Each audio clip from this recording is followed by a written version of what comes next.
আলাইকুম। প্রতিদিনের মতো একটা ডেইলি ব্লগ নিয়ে চলে আসলাম আপনাদের সাথে। তো আজকে আমি যে তেলাপিয়া মাছ দিয়ে সিম দিয়ে রান্না করব ভাবলাম আপনাদের সাথে রেসিপিটা শেয়ার করি। তো আমি শুধু সিম দিয়ে রান্না করব, এর সাথে কিছু দিব না। হয়তো পরে দুই একটা টমেটো দিব, আলু টালু আমি কিছু দিব না, সিম দিয়ে রান্না করব। তো এখন মাছগুলোকে আমি হলুদ মরিচ মাখিয়ে নেব। আর এখন এই যে মাছগুলো আমি হলুদ মরিচ মাখিয়ে রেখেছিলাম। তো একটা করে নিয়ে তেলটা গরম করে নিছি আর মাছগুলো দিয়ে দেবো এখানে আমি।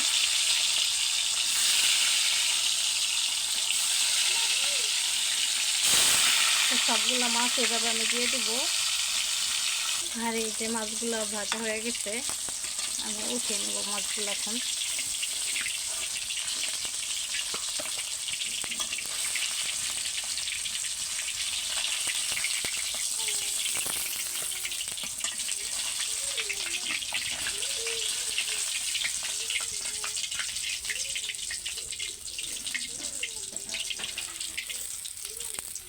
তো এইভাবে সবগুলো মাছ আমি ভেজে নিব। আর এইখানে আমি মাছ ভাজার তেল ছিল, এটা দিয়েই একটা পাতিলে বসাই দিচ্ছি তরকারি রান্নার জন্য।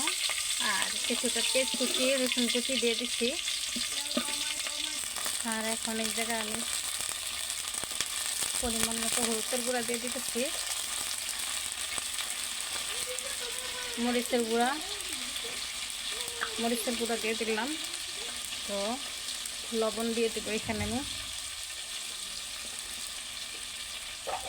আর হলো কিছুটা ধনিয়ার গুঁড়া দিয়ে দেবো। দিয়ে মশলাটাকে আমি ভালোভাবে নাড়াচাড়া করে কষানোর জন্য রেখে দেব। তো মশলাটা কষানো হচ্ছে এখন। আর এই যে এইখানে আমি মশলাটাকে কষিয়ে নিয়েছি ভালোভাবে। তো আমি ভিডিও শুরুতে বলছিলাম আমি শুধু সিম দিয়ে তরকারিটা রান্না করব। তো না, এখন আমার অনতাইসা বলে যে আলু ছাড়া নাকি খাবে না। তো আলুও দিয়ে দিতেছি, বেশি না, একটা আলু দিয়ে দিচ্ছি। এই যে, তো আমার কাছে শুধু সিম দিয়ে রান্না করলে তরকারিটা ভালো হইতো। যাই হোক, আমি একটা আলু এখানে দিয়ে দিচ্ছি, দিয়ে হালকা একটু কষিয়ে নিয়ে এখন সিমগুলোও দিয়ে দিব এখানে। তো সবগুলো সিম এখানে আমি দিয়ে দিব। সিমগুলো আমি সুন্দর করে পরিষ্কার করে ধুয়ে রেখেছিলাম, বাজারের সিম। তো একদম অনেকটা বাড়তি হয়ে গেছে প্রচুর পরিমাণে। আর আমাদের গাছও আছে, আমাদের গাছে জানি না কী কারণে এবারটা সিমগুলা এইরকম হয়ে আসছে। গেছে বছর অনেকটা সিম খাইছিলাম গাছের থেকে, এই বছর না, এতটা হয় নাই। হয় নাই বলতে অতটা হয়ই নাই একদম। একদিন হয়তো ছিঁড়ছিলাম কিছুটা, আর অতটা হয় নাই। আর এখন আমি মশলাটাকে কষিয়ে নেব ভালোভাবে।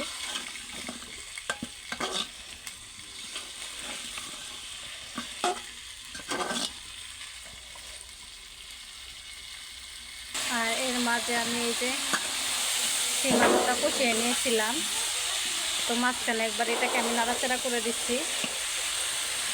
তো ভালোভাবে কষানো হয়ে গেছে এটা আমার। এখন এর সাথে আমি পানি দিয়ে দেব।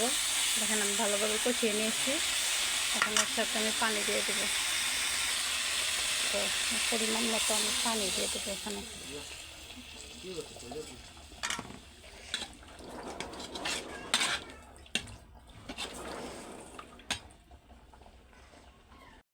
আমি ঢাকনা দিয়ে ঢেকে দিয়েছিলাম তরকারিটা, এখন দেখবো কি অবস্থা। তরকারিটা আমার বলক এসে পড়ছে। এখন আমি এখানে মাছগুলো দিয়ে দিব। তো আজকে আমার ভিডিওটার মাঝখানে অনেকটা সাউন্ড হইতেছে, আপনারা কিছু মনে করেন না। আর মাছগুলো সব কিছু দিয়ে এখানে আমি কিছুটা কেটে রাখছিলাম টমেটোগুলো দিয়ে দিব। দিয়ে এটাকে আবার ঢেকে দিব এখন। এই যে আমার তরকারিটা রান্না শেষ করে ফেললাম। তো তরকারিটা রান্না শেষ, এখন নামিয়ে ফেলবো। তো আপনারা এইভাবে ট্রাই করে দেখবেন, বাসায় ভালো লাগবে। আর কে কীরকম সিম আলু টমেটোতে তেলাপিয়া মাছ খেতে পছন্দ করেন অবশ্যই আমাকে কমেন্টে জানাবেন। তাহলে হাফেজ, সবাই ভালো থাকবেন। ভিডিওটা আমার এই পর্যন্তই।